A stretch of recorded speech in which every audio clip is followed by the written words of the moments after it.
Esta guerra de Irán está encarecendo toda a cadea económica. Preguntámonos hoxe polo prezo da luz. Como se vai a presentar neste mes de marzo, Bernardo? Pois o Instituto Nacional de Estatística confirma que o IPC pechou febreiro no 2,3%, prácticamente igual que en xaneiro. A razón principal foi a baixada do prezo da electricidade que compensou outras subas. Agora ben, iso sí, son datos que aínda non recollen o impacto da guerra en Oriente Medio, polo que podería notarse a partir de marzo, polo encarecemento da enerxía. Que cousas sí subiron de prezo? Sobre todo a restauración, o aloxamento e os alimentos, que medran alrededor dun 3,2%. Destacan especialmente os ovos, un 30% máis caros que hai un ano, e a carne de vacún, que subiu alrededor dun 15%. Pola contra, en cambio, baixaron os prezos en vestido e calzado, polas rebaixas, e tamén algo en información e comunicacións. Pero falando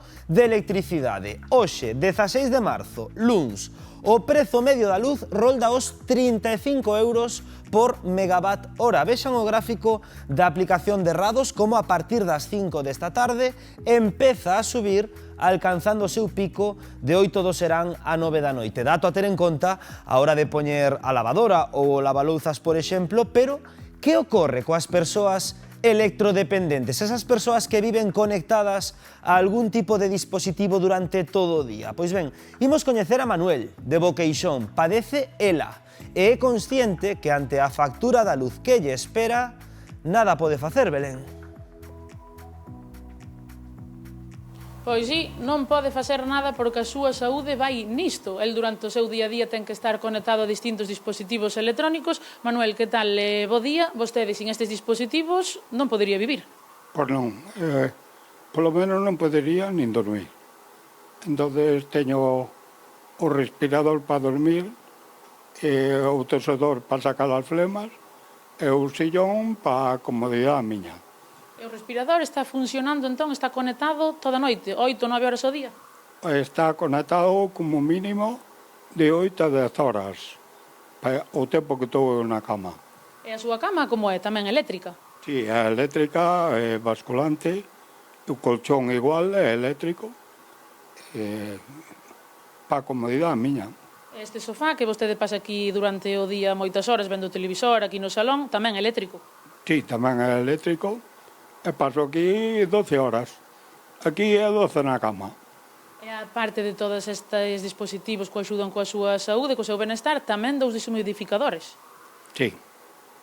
Son moi importantes para a limpieza do aire, principal. Pois moitísimas gracias, Manuel. Agora imos falar tamén con Viviana, que a súa filla Viviana. Estades un pouco pendentes do que vai pasar agora mesmo coa factura, porque se viñades de pagar sobre uns 100 euros, agora tendes medo de que isto suba e moito. Sí, a ver, xa subeu da outra vez ca guerra, evidentemente, agora tamén nos preocupa que isto nos vai a ter consecuencias, tendo en conta que nesta casa o que vai eléctrico é prácticamente todo en función de meu pai e da maquinaria de meu pai. O gasto que tedes eléctrico é todo case de teu pai. Tendes medo que volva a subir pois un 30, un 40, como pasara da outra vez? Claro, a ver, é que ao final aquí temos cociña de leña, temos cociña de gas, o que vai prácticamente todo é todo o que vai á electricidade prácticamente en beneficio da saúde de meu pai.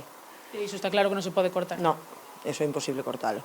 Moi ben, pois moitísimas gracias, xa acabades de oílos, compañeiros. Aquí nesta casa de Manuel están moi pendentes do que pasa coa factura da luz.